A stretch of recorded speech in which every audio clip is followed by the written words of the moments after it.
Hello guys, welcome Civil Defence Academy के official YouTube channel पर। और फिर से रोज की तरीके से हम आपके लिए जीके जीएस और करंट अफेयर्स के सबसे इंपॉर्टेंट क्वेश्चन रिसर्च करके लेके आए हैं। और ये जर्नी जो आपकी चल रही है, आपके जो पढ़ाई चल रही है, जो संघर्ष चल रहा है, वो सिविल डिफेंस एकेडमी हमेशा आपके साथ में है। तो आज के जो करंट अफेयर्स क्वेश्चन और जीके जीएस के जो क्वेश्चन हैं, देखते हैं कि कैसे वो इंपॉर्टेंट हैं। तो जो पहला क्वेश्चन है उसको पहले हम लोग समझ लेते हैं और देख लेते हैं। तो पहला क्वेश्चन क्या है, पहले उसको रीड करते हैं। Along with the Papua New Guinea, which of the following island nations has conferred his highest honor to PM Modi. मैंने कल की वीडियो में आपको बताया था कि पीएम मोदी जापान, फिजी और पपुआ न्यू गिनी 3 कंट्री के विजिट पे गए हुए हैं, वहाँ पे गए हुए हैं। तो उसी से रिलेटेड ये क्वेश्चन है, किस देश ने मोदी जी को अपने वहाँ का सबसे बड़ा सम्मान उनको दिया है। तो इसका जो राइट आंसर हो जाएगा वो फिजी हो जाएगा, क्योंकि पपुआ न्यू गिनी, ऑस्ट्रेलिया और फिजी। तो यहाँ पे आपका जो सही जवाब हो जाएगा वो हो जाएगा आपका फिजी। लेकिन जितने भी ये देश दिए गए, टोंगो, किरिबत्ती, वरांतु, सोलोमन आइलैंड, ये सब आसपास के हैं। तो Fiji is the right answer of this question. तो ये आपके लिए इंपॉर्टेंट हो जाता है, क्योंकि पीएम मोदी की जो इस बार विजिट है, जो जर्नी है, तो वहाँ से एक क्वेश्चन 100% आना ही आना है। सेकेंड क्वेश्चन क्या है, वहीं से रिलेटेड है।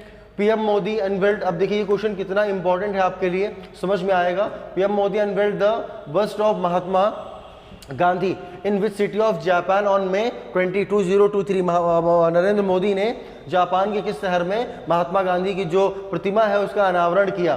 तो कहाँ पे किया है, टोक्यो, क्योटो, ओसाका, सारे के सारे क्या है, ये आपके जापान के ही देश हैं। तो इसका जो राइट आंसर हो जाएगा वो क्या हो जाएगा, हिरोशिमा। हिरोशिमा क्या है, हिस्टोरिकली हम लोग जानते हैं कि हिरोशिमा और नागासाकी ये 2 ऐसी सिटी जहाँ पे परमाणु बम का अटैक हुआ था। तो इस तरीके से ये आपका राइट आंसर हो जाएगा। इसके बाद में हम थर्ड क्वेश्चन में मूव करते हैं। तो थर्ड क्वेश्चन हमारा क्या है, what is the theme of international day for the biological diversity. तो बायोलॉजिकल डाइवर्सिटी के ईवीएस से रिलेटेड क्वेश्चन है। हर बार जो इन्वायरमेंट है वहाँ से 2 क्वेश्चन आपके आने ही आने हैं। वो कुछ भी पूछे, डेट पूछे, थीम पूछे, कोई अगर मीटिंग हुई है क्लाइमेट चेंज को लेके या यूनेप की, तो वहाँ से क्वेश्चन ये आता ही आता है।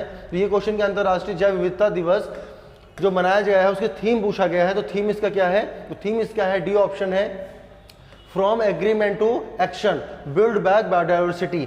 ठीक है, समझौते से कार्रवाई तक जैव विविधता का निर्माण करें। तो समझौता भी करना और एक्शन भी करना है, बट हमें क्या चाहिए, फाइनली रिजल्ट। क्योंकि इन्वायरमेंट के मामले में बहुत सारे एग्रीमेंट होते हैं, बट रिजल्ट हमें वैसा नहीं मिलता है। तो इस बार थीम को ही उससे जोड़ के बना दिया गया है। तो याद रखिएगा, समझौते से कार्रवाई तक जैव विविधता का निर्माण करें, from the agreement to action build back biodiversity. तो ये आपका थर्ड क्वेश्चन हो गया। फोर्थ क्वेश्चन जाते हैं और यहाँ पे देखते हैं।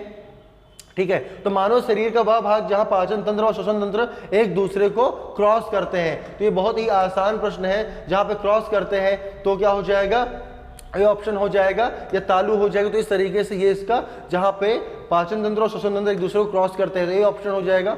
और आज का जो लास्ट क्वेश्चन है उसको हम देखते हैं, in which part of the body is a milk juice produced. तो किसका निर्माण जो है पित्त रस के उत्पादन से होता है। तो पित्त रस के उत्पादन से हम लोग को पता है कि इसका निर्माण होता है आपके यकृत का, मतलब लीवर का। तो इसका डी ऑप्शन क्या हो जाएगा, सही हो जाएगा। तो इस तरीके से आज के ये जो आपके 5 मोस्ट इंपॉर्टेंट करंट अफेयर्स और जीके जैसे क्वेश्चन थे, और ऐसे ही क्वेश्चन को देखने के लिए आप हमारे साथ में रहिए सिविल डिफेंस एकेडमी के ऑफिशियल यूट्यूब चैनल पे। जय हिंद।